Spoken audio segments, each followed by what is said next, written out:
Hey everybody!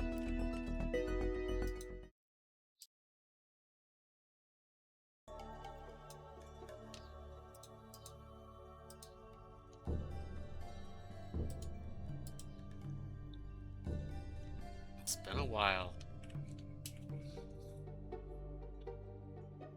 But here today, continuing my Myst series.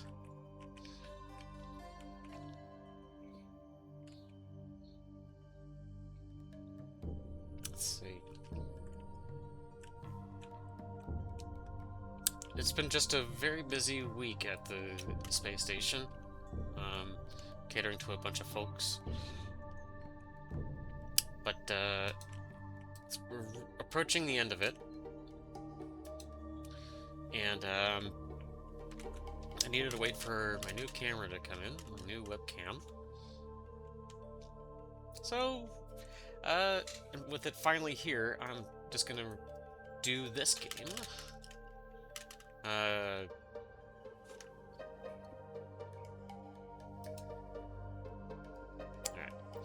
So Exile has a bit of a strange spot in my heart.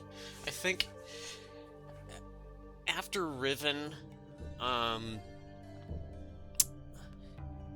in my childhood, I felt like that Myst occupied an extremely small niche of fandom, and that's for the most part true. And then I think myself and a bunch of other people felt ecstatic that there was going to be like a third game, but also a bit odd because Cyan did not plan to make a game following Riven in the same canon. And then I think there was so much asking for it that I think Ubisoft just approached, either Ubisoft or Presto Studios approached Cyan, like, can we, continue the series? And then, of course, Cyan allowed it, and they came with Exile, which honestly has a bit of a fan fiction feel to it. And I think the best way to explain it is to go right into it, really.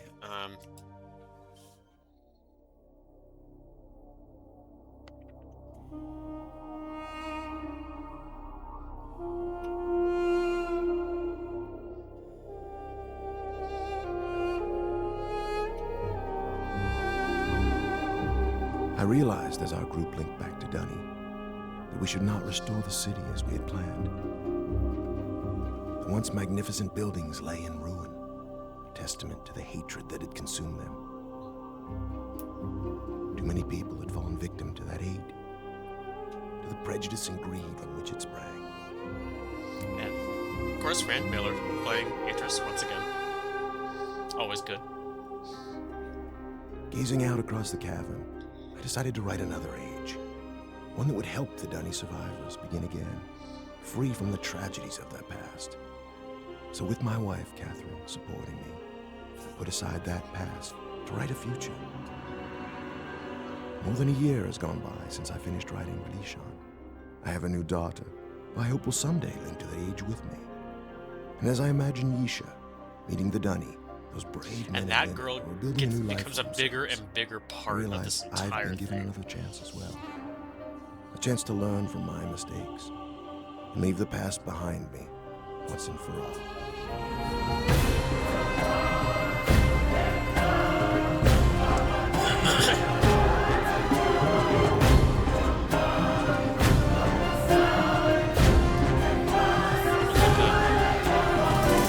Just real quick, God, who did the music? I know, let's see. Breathtaking, isn't it?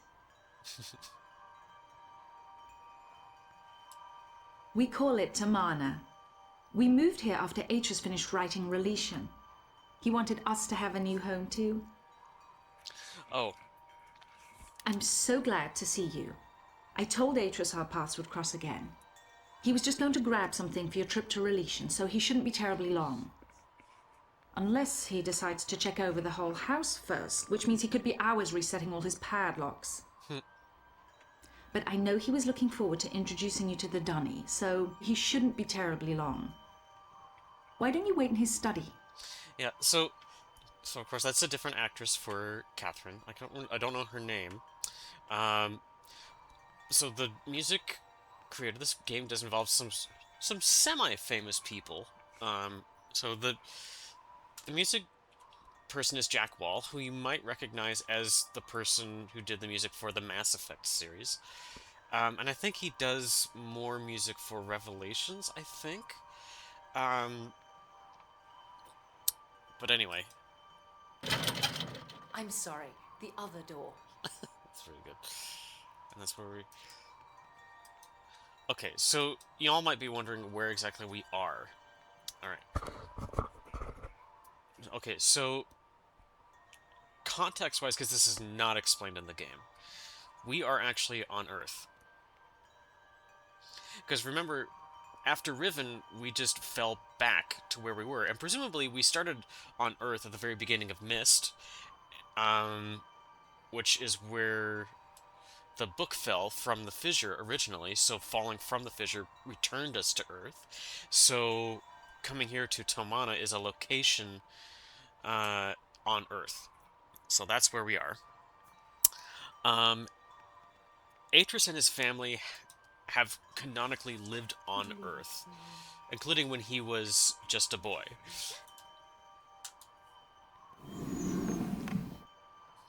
Again, there's a lot of details that I think could have helped explain the context in this game, like where we are, because even I was confused, and it took me a while to figure out exactly how Atreus lived.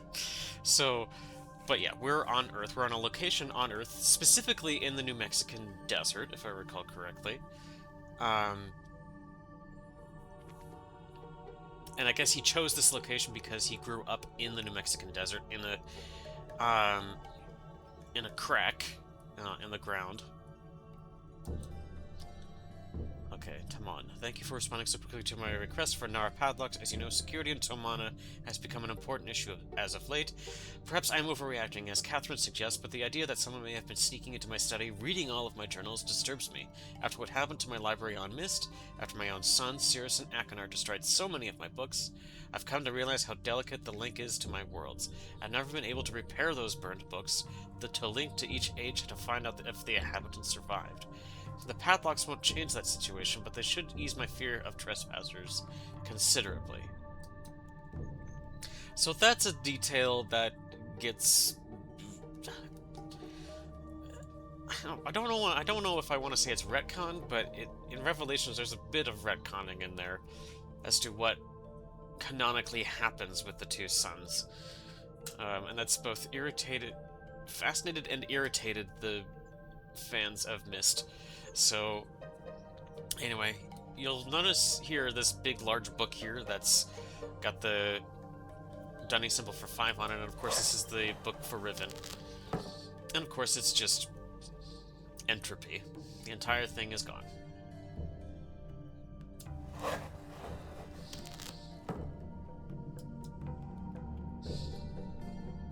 Okay. Look at these pictures here.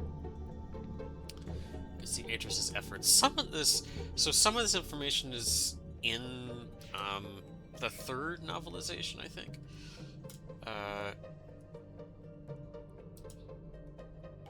So yeah, the Dunny civilization was a civilization that lived underground beneath Earth, and then slowly were tunneling their way upwards towards the surface. They had linked to Earth from another world. So the book for Earth is somewhere else, but they all decided to live here and had journeyed their way upwards using their mastery of rocks and mining. So,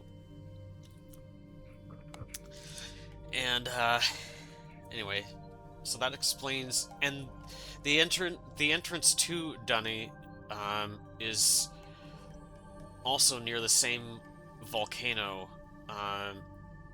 where Atris lived nearby, in the New Mexican desert. And if in case you're wondering, yes, there are actually plenty of volcanoes within New Mexico.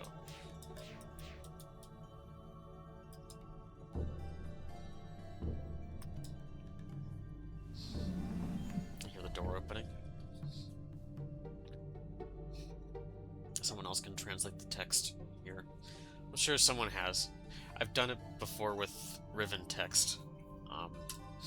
Well, my friend. But yeah, I it's see you possible. found the Relishon book. It's not nonsense. Catherine tells me you've been here for some time. I'm sorry if I've kept you waiting. But since we'll be gone a few days, I needed to secure some of my things. And I also wanted to bring you this. It's a journal I kept while I was writing Relishon. I thought you might find it interesting to read about what I'd hoped to achieve, compare it to what the age truly is. Well, just let me get my keys to unlock Relishon and we'll be off. Oh, and I'm interested in hearing what you've been up to in recent months. Uh-oh.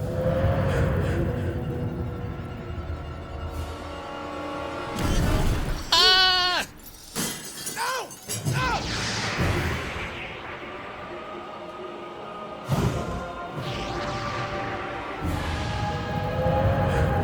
Relishon!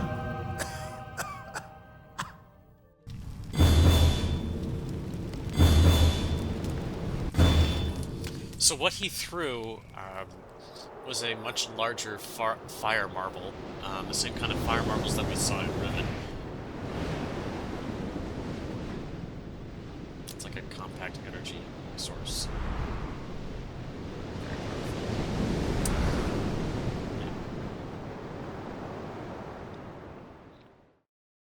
I plan to make this part about maybe an hour, just to help with viewer retention.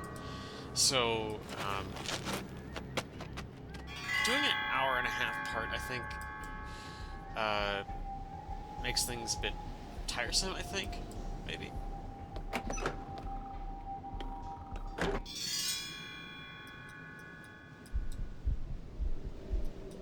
Oh. You can't tell who that is.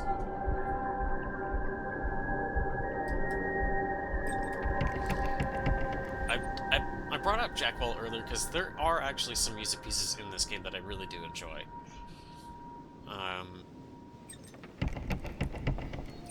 Okay, that's not doing anything. Okay, so we need to find some way of getting in there. Nothing in the journal that he's provided to us will be of any use so far. Not until the very end of the game, ironically. Okay.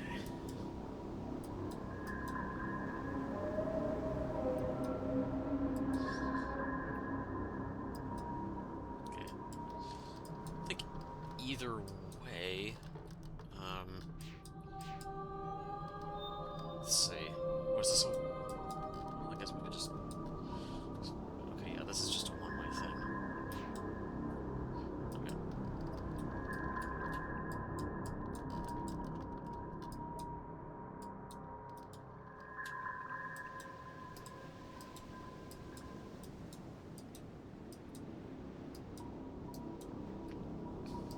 I think this game, and maybe and perhaps part of Riven is why I, in tangent with the fact that part of my family lives in New Mexico, it's part of the reason why I have an appreciation for deserts.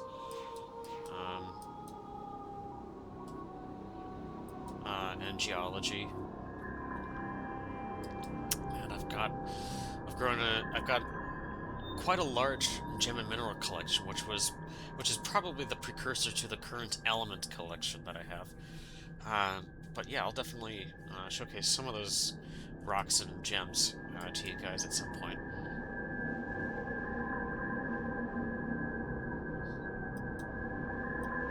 So you can see that this place is underneath the central tusk.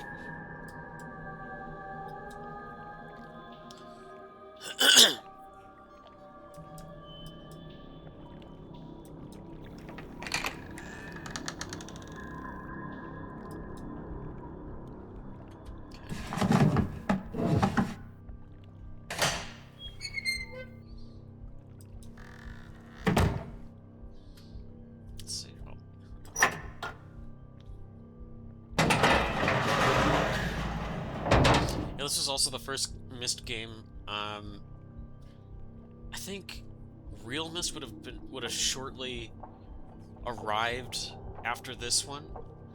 I think real Myst was packaged as like a Macintosh laptop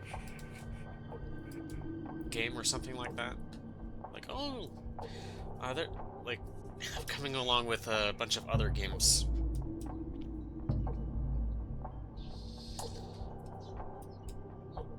So, and Macintosh would have that like sleek and shiny enamel white look to all of their hardware. So it made everything look very nice. Alright, so here on the desk is a bunch of clues. So they're all relevant later.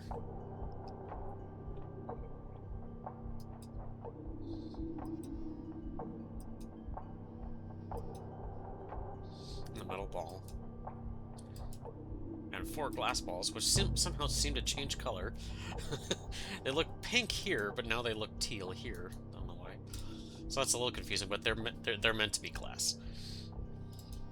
So we've got paint jar, mortar and pestle, and of course a hammer. Let's see. What's this dude? That's a little hand crank generator. So, whoever's here has been studying electromagnetism.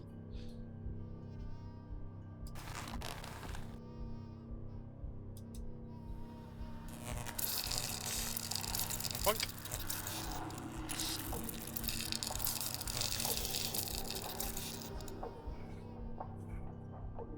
Oh, goodness. Yeah. Both relevant. All of this is relevant.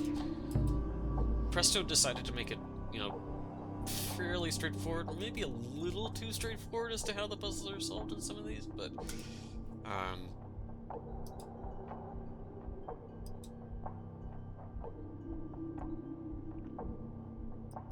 Alright, so 4 wood balls are equivalent to 1 glass ball. Alright.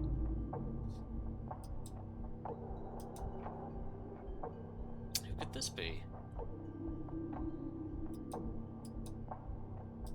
Here we go.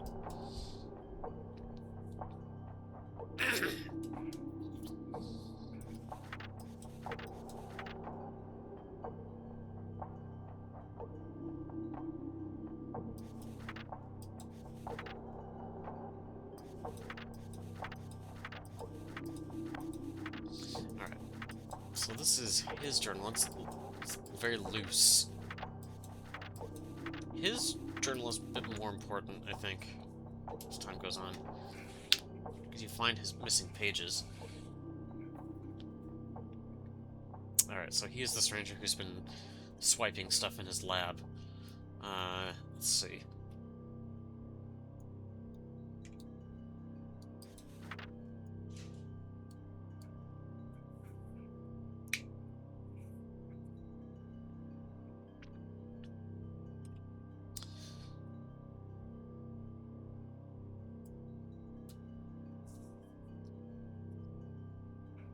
I'm not gonna read the whole book like I did with Gen's book, but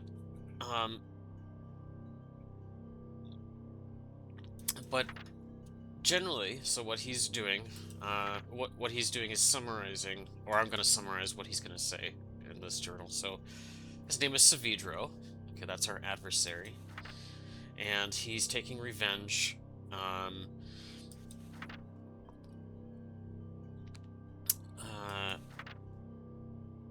Against Atris.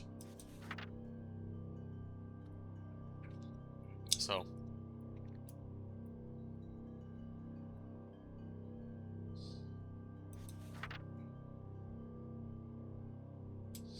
and he's trying to find signs of his sons, because apparently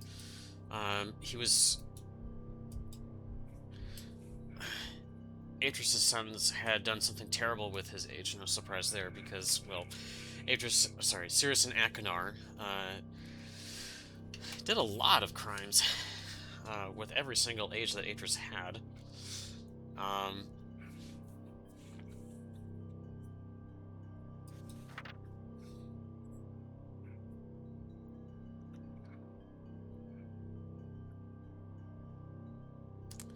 yep.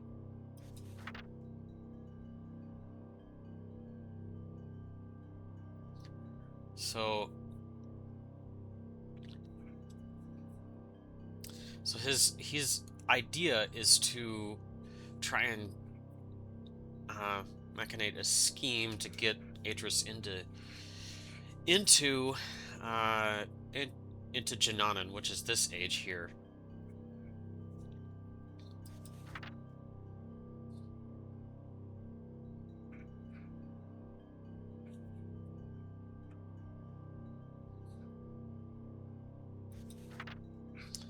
And this important clue here. So, I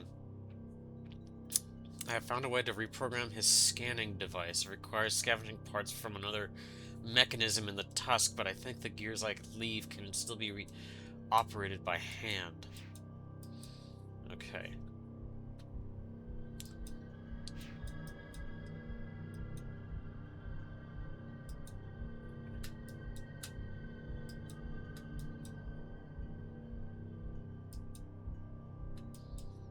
I don't know exactly how long.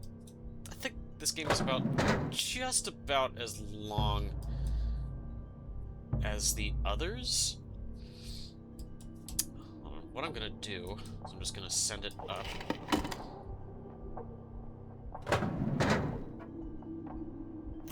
So you'll notice that this thing is rotating without the elevator inside.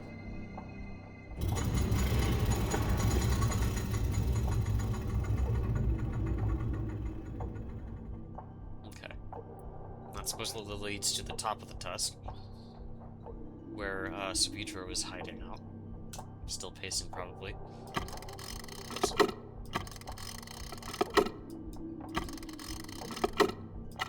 So he's had to scavenge parts from the elevator, so...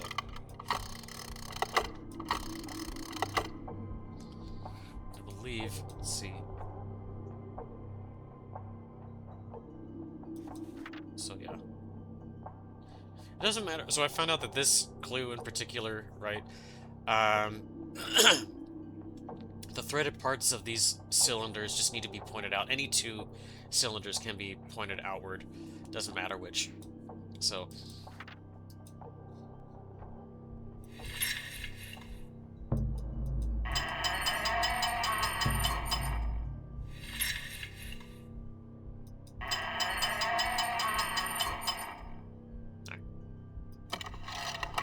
Pulling this one in, and then setting the gears to this position.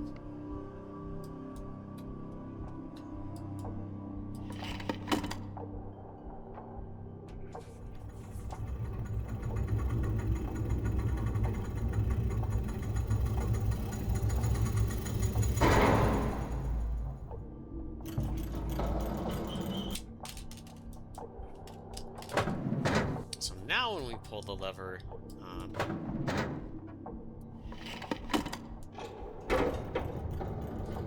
the cage rotates. The elevator is rotating with the cage.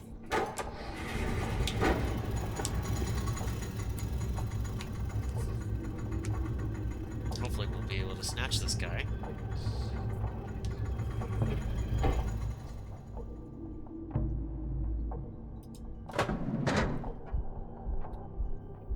Or one step too late.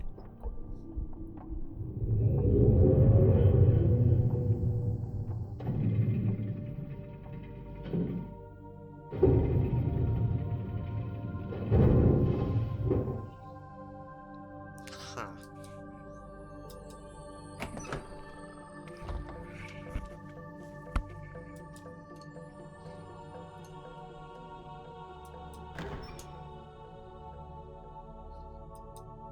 Alright.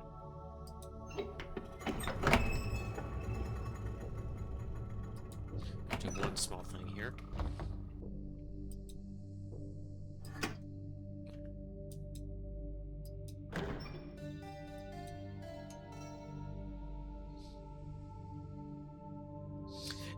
What I find interesting is that he linked into this world here with the book open, and now somehow the book is closed with no mechanism on the thing to close the book. So I find that rather curious.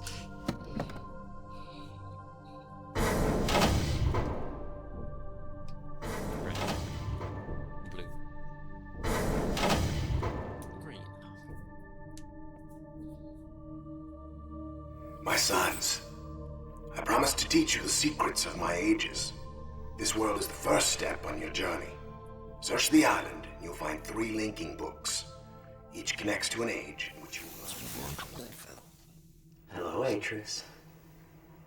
Been a long time. I wonder if you can recognize Sorry the I'm actor not there to greet you in person, but I just didn't think it would be wise, considering how long I've been stuck here. Trapped in these lesson ages by 2 very greedy little boys. Your sons, Atris, Cirrus, and Achenar. Of course, they're not so little anymore, not so innocent. I thought a lot about innocence these last few years and what happens when it gets lost. Worried about relation?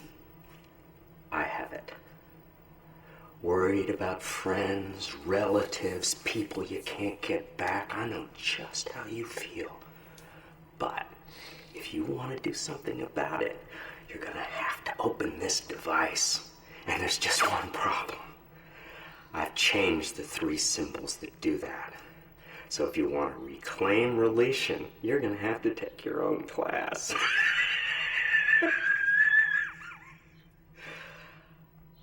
Find the 3 symbols, Atris. And don't keep me waiting forever. Yeah. So he's engineered this entire scheme to try and meet up with Atris, but by mistake, we've ended up here. Because Atris is now supposedly trying to stop the fire in Tomana with Catherine.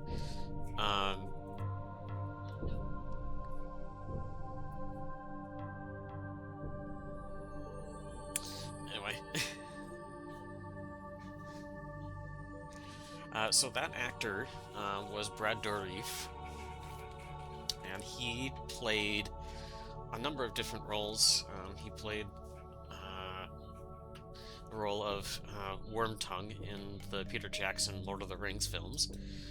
He also played, strangely enough, the role of Chucky in the Chucky films, which I have not seen, but I know it's a popular-ish horror franchise. But anyway, so these projectors have a second element to them, apparently. So they've got this little symbol here, and we've got these little levers. Alright.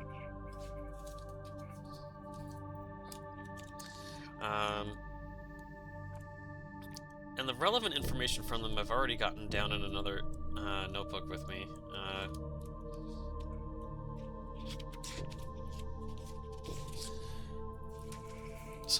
But I'll demonstrate exactly how this works. So on each of the tusks, there's a little window with an engraving on it.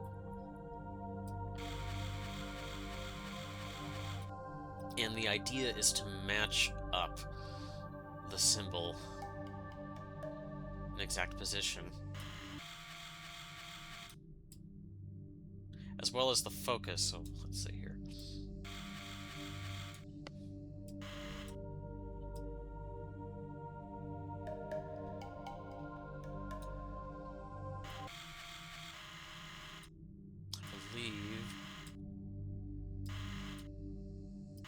I believe that is the correct one. Either way, I have the correct combo in my notebook anyway. From a previous playthrough. So that was the green symbol, by the way. The colors are slightly relevant in this game.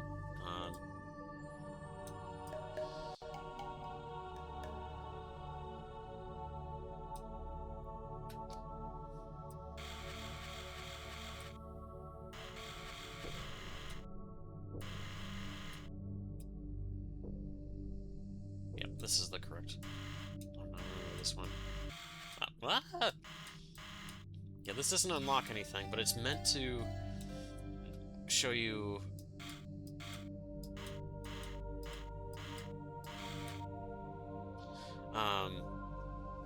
the combination that is meant to be used later to open up the little gilded cages for these ages, for their linking books. You'll see in a bit. I know I'm spoiling a little bit of the game, but I played through this game so many times. I'll be perfectly honest with you.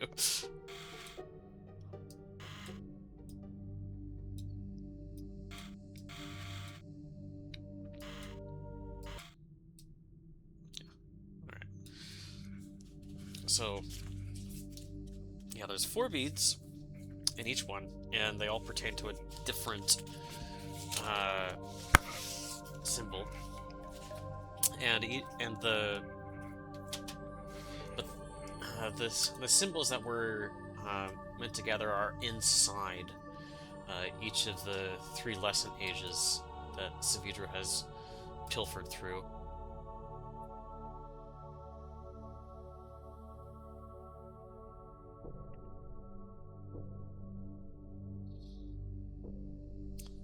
Yeah, honestly, you know, now that I think about it, I think most of Saavedra's motivations come through his videos more so than his journal, because his journal is just, you know, a very wordy explanation for all of his revenge. Yeah. And Saavedra's not a character that comes up in any other text, either in game or in a novel. So that's why I kind of say that this game in particular, it has more of a fan fiction feel to it.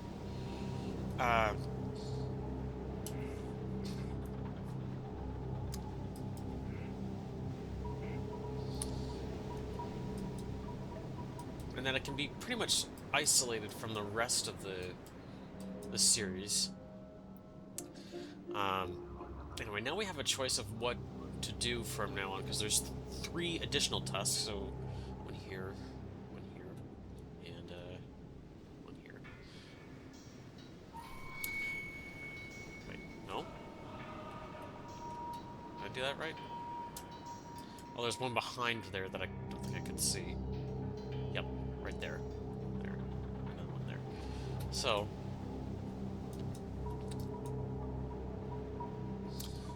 we'll just start with this puzzle and just see where it goes. It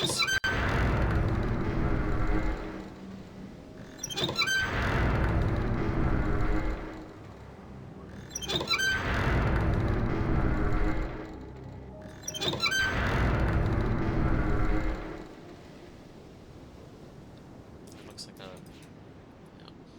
little light receiver.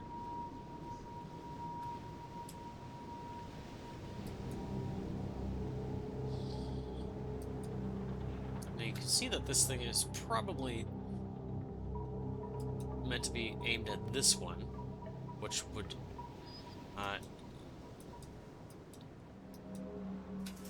probably be aimed towards here. So we can guess that this puzzle is relevant for this door, obviously.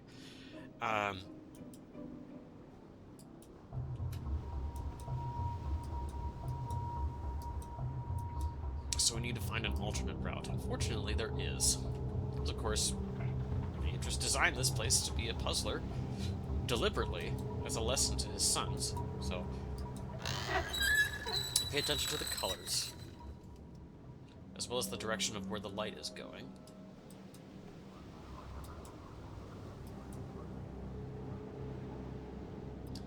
This puzzle isn't necessarily a maze at all.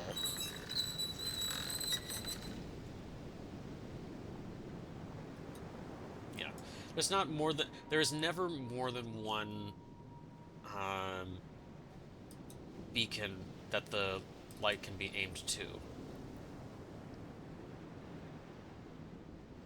So there's no beacon off to in this direction that it can be aimed to.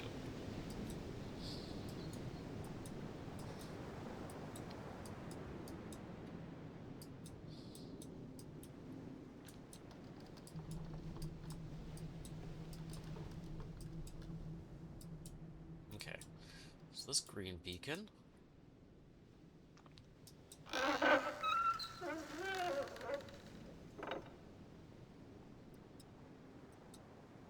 And then this red one.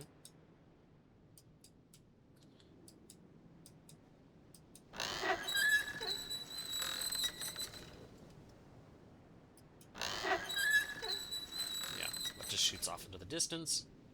There we go.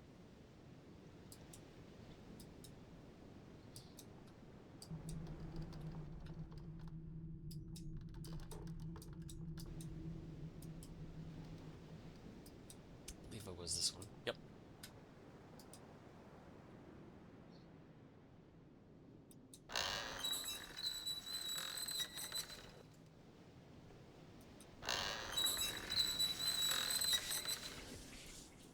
I think, you know, these were some of the most, you know, they're not they're not bad puzzles.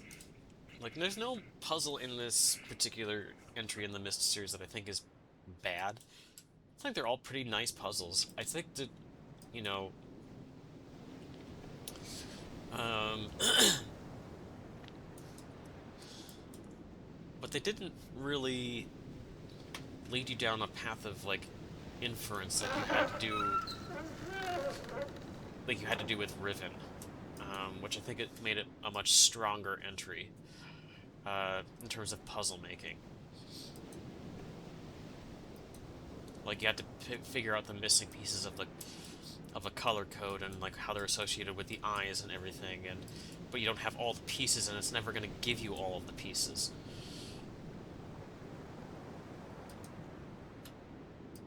So, but in this one, it gives you all of the relevant information, like very deliberately, and then you're given out one. I guess I'm trying to think of the words to describe it, but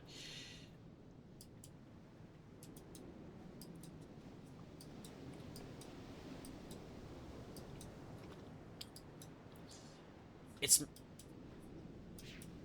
let's see, how should I put this? God, it's like why I think the puzzles in this game are not necessarily the strongest.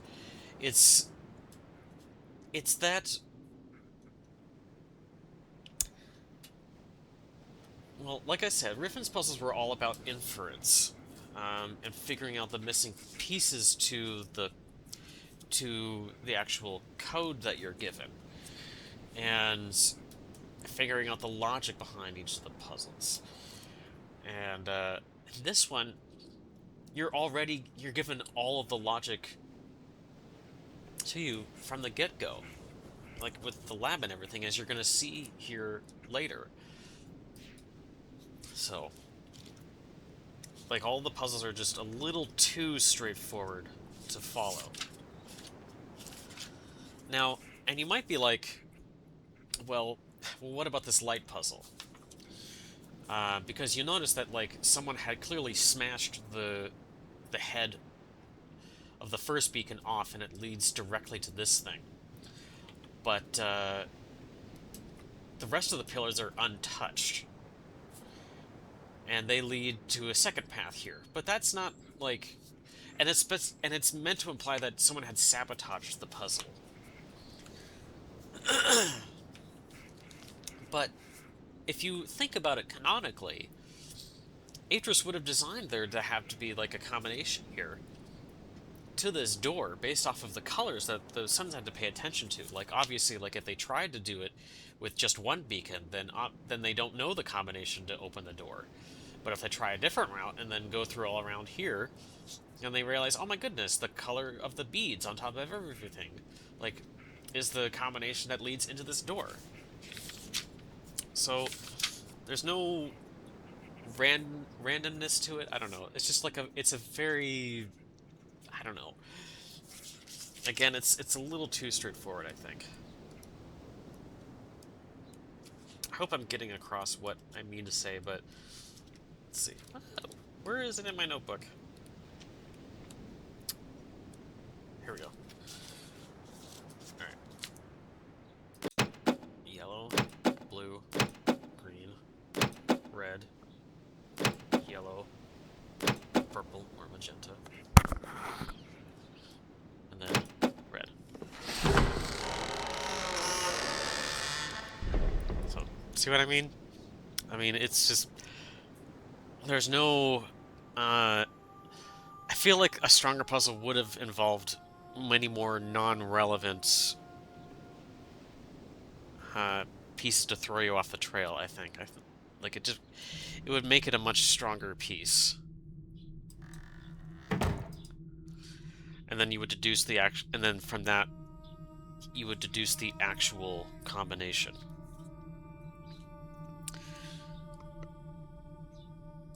Alright, so this is where the combination that we saw in the projector room becomes relevant. Alright. So if I'm paying attention to the symbols, this is the one for the red projector.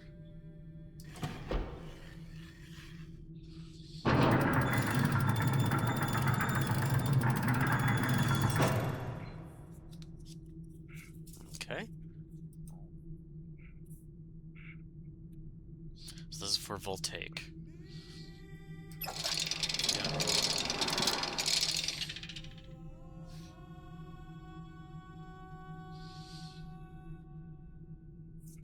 Just watching a little intro panel here.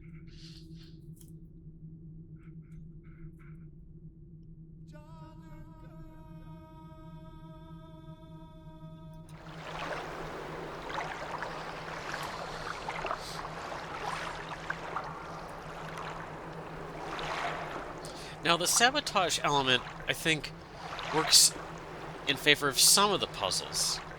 Like, that one in particular, I think, is not... Like, why did he choose to sabotage that one? I think, like, if he didn't sabotage it... Saphedra, that is. Like, I think the player would eventually figure out, like, the actual correct combination, because there's only 2 routes to actually, you know, light up the door, supposedly, if he had kept that one intact. And one of them doesn't, and one of them clearly doesn't reveal the combination to open the door. So, I don't know. You can see what I mean by, like, not... Some of the puzzles aren't quite the best.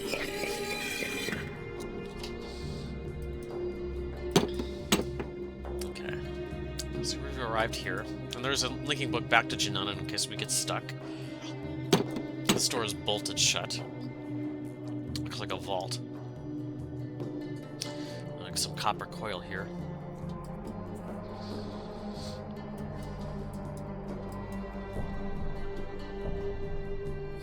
I do actually like the appearance of this age in particular. Like the metal and stone. I've always liked that. But I think another reason why Riven is a much stronger entry, and probably the strongest, is the fact that it doesn't follow the same formulae as most other Myst games. Pretty much. Like, it's not... Like... Myst started the trend of, like, a singular hub world and then, like, satellite worlds. And then Exile would follow the formula, and so would Revelations, and so would End of Ages. And so would Uru. It's just... I don't know. I feel like, for me, Riven is, like, the best entry out of the entire lot. Just because it breaks the mold in so many ways.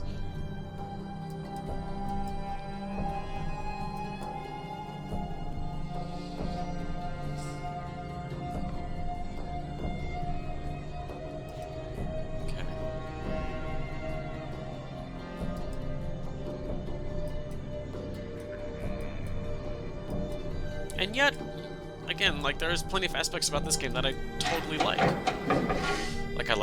I love the music, you know, I like the design of, you know, pretty much all of the setting here, and the puzzles, you know, even though they are straightforward, are not bad puzzles. It's just that they're not quite as difficult, I think, as I had expected them to be.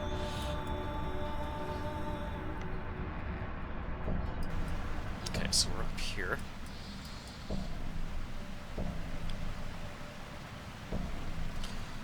Alright. I forget what this is meant to imply, that... what he sabotaged here. I think this is meant to imply that he sabotaged the controls here, or the vein control.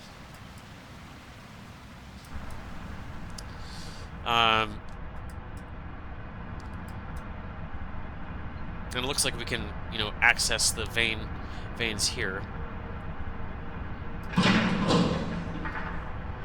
we can do that right now.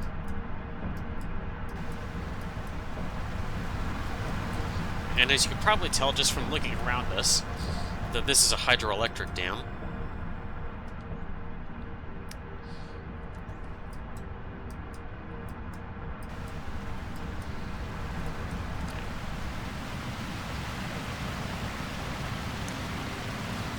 And don't get me wrong, there is nothing wrong with, like, making an easy puzzle game. You know, there's puzzle games for all kind of entry levels, but I think when players were coming out of Riven, I think I was absolutely expecting the puzzles to be just as difficult, if not harder. But so okay, so that manhole over there was flooded. So in order to stop that, oh wait, actually, I'm gonna close this.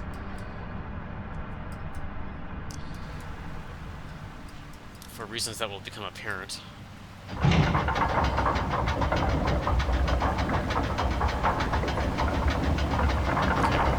So the tunnel that we're traveling through is through here. Alright, right next to this thing here. So, and that closure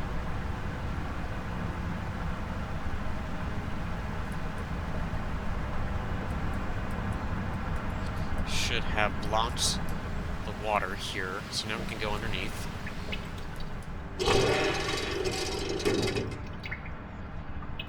And this is a gear engager, so we need to, you know, raise this platform. Okay.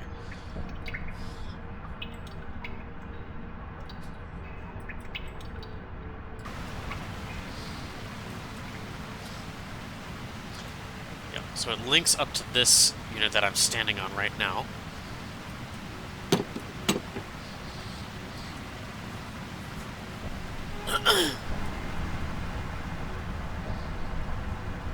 Alright.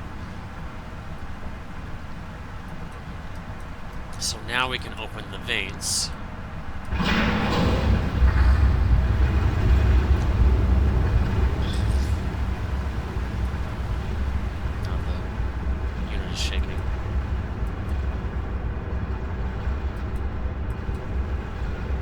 Now that light is lighting up.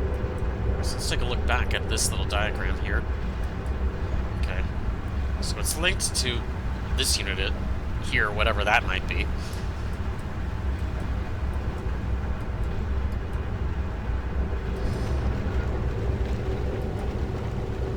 Alright, this thing is lighting up, which means it's active.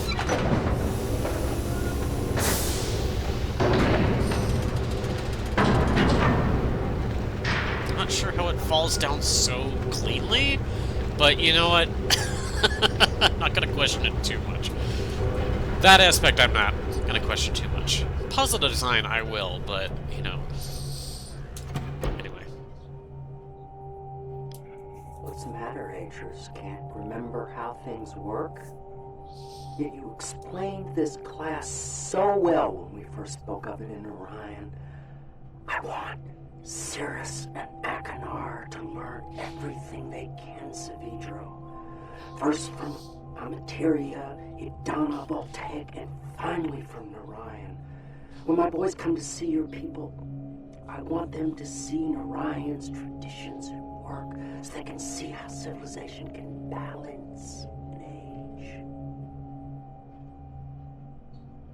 Do you know what they did when they finally came to us? You never came back. After class was over, you took your boys away and you never came back. Cirrus and Achenar did. I think the video logs for me kind of do. They provide a benefit, and yet they kind of provide a detriment. The benefit is that they sum up the feelings and motivations of Savidro that are in the journals. The detriment is that they kind of completely replace the journal. Because there's no other relevant information in Savidro's journal other than the scrap that he had used to make the scanner mechanism work, that he salvaged from the projector, or not the projector, the elevator. So yeah, it's a different way of, well, I think you get the characters, feelings through the video projector. I swear there were pages on the floor. That's what I'm searching here. Maybe I'm thinking incorrectly. Anyway, so yeah, it's just sort of like redundant, I suppose.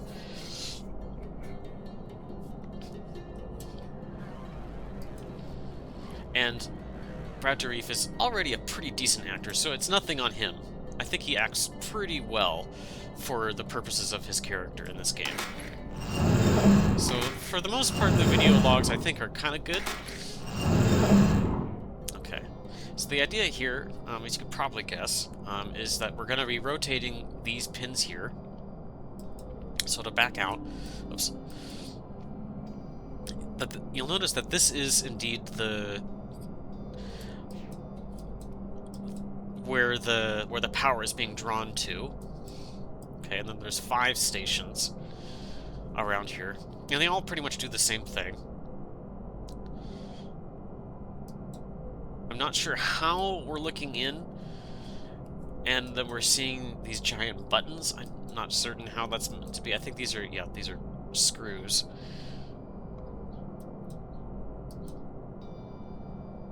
Yeah, I'm not certain. This is something that I've always been curious about, like how this is meant to work. Okay. So, like how the viewing and perspective works in this particular puzzle, like what we're looking at, and how far into the device we're looking. Okay. But in any case, the idea is that you're meant to link up the bottom pins with the top pins.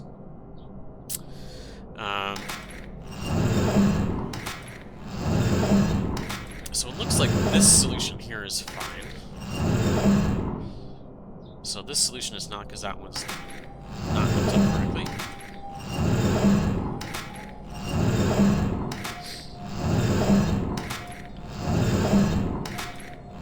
And I think that one is correct. Yep, okay. You can look at any one of them. They all follow the same kind of deal. They all rotate on a track. So, the solution to one of them will be the solution to all of them. So, they're meant to be clues as to how to solve the puzzle. So I think this one, as far as I'm concerned, is pretty good as far as the puzzles are concerned in this game.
Yeah, from what I can tell, the bottom and top connectors are okay.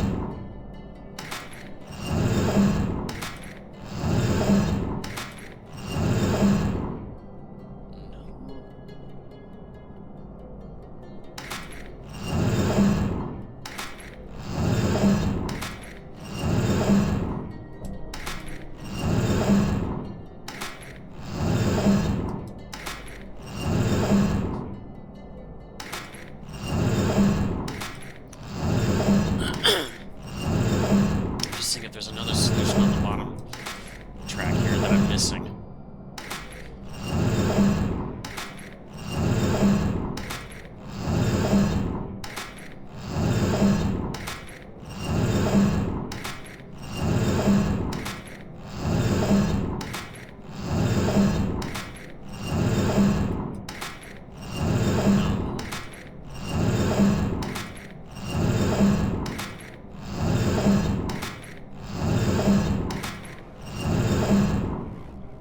No? That one is correct. I think that's one full rotation, really.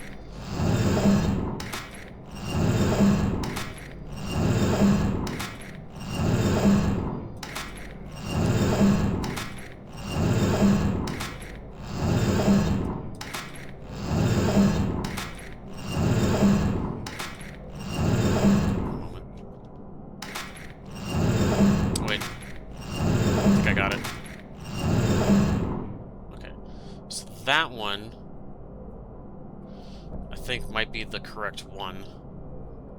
So this one might be incorrect.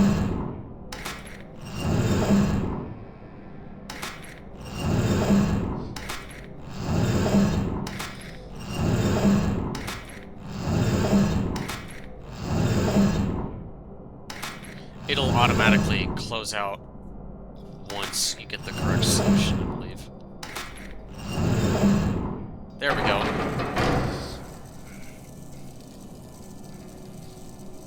Nice. And the background music changes. Alright, well, thank you for joining me on this first part. Another part will probably not wait until maybe tomorrow, I think. But anyway.